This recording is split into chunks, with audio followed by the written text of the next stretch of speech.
কুলতলিতে EVM জলে ফেলে দেওয়ার ঘটনায় ইতিমধ্যে কড়া পদক্ষেপ নির্বাচন কমিশন।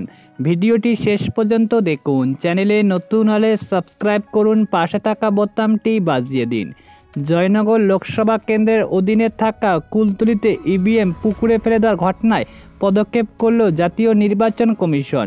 এ নিয়ে সেক্টর অফিসার পুলিশে অভিযোগ দায়ের করেছে বলে সূত্রের খবর।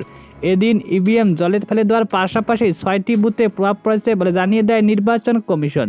তবে রিজার্ভে থাকা ইভিএম দ্রুত সেই বুথগুলিতে পাঠানো হয়। বর্তমান সেখানে নির্বিঘ্নে নির্বাচন প্রক্রিয়া অনুষ্ঠিত হয়েছে বলে দাবি করেছে নির্বাচন কমিশন। সকাল থেকে উত্তপ্ত হয়ে ওঠে ইতিমধ্যে সপ্তম দফায় একাধিক লোকসভা কেন্দ্রে। বাধা অভিযোগ ওঠে জয়নগর লোকসভা কেন্দ্রের অন্তর্গত কুলতলিতে। পাশাপাশি সেখানে বিজেপির বুথ এজেন্টকে তুমুল মারধর করা হয় বলে অভিযোগ উঠেছে। এই পরিস্থিতিতে ক্ষোভে ফেটে পড়ে গ্রামবাসী। রেগে গিয়ে ভোটকেন্দ্র থেকে ইভিএম নিয়ে পুকুরে ফেলে দেয় গ্রামবাসীরা। কুলতলির মেরিগঞ্জ 2 নম্বর অঞ্চলে 40-41 নম্বর বুথে এই ঘটনা ঘটে। এদিন এই ঘটনার খবর পেয়ে সেখানে পৌঁছে যায় বিশাল পুলিশ বাহিনী।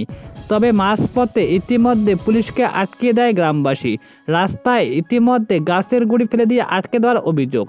বিজেপি প্রার্থী অশোক কান্ডারি অভিযোগ করেছে বিরোধী এজেন্টদের বসতে দিচ্ছে না তৃণমূল। এ নিয়ে নির্বাচন কমিশন কেন্দ্রীয় বাহিনীর দিকে আঙ্গুল তুলেছে। খবর পেয়ে সেখানে যায় ইতিমধ্যে কমিশনের আধিকারিকরা। ঘটনার পরিপ্রেক্ষিতে তদন্ত শুরু করেছে ইতিমধ্যে।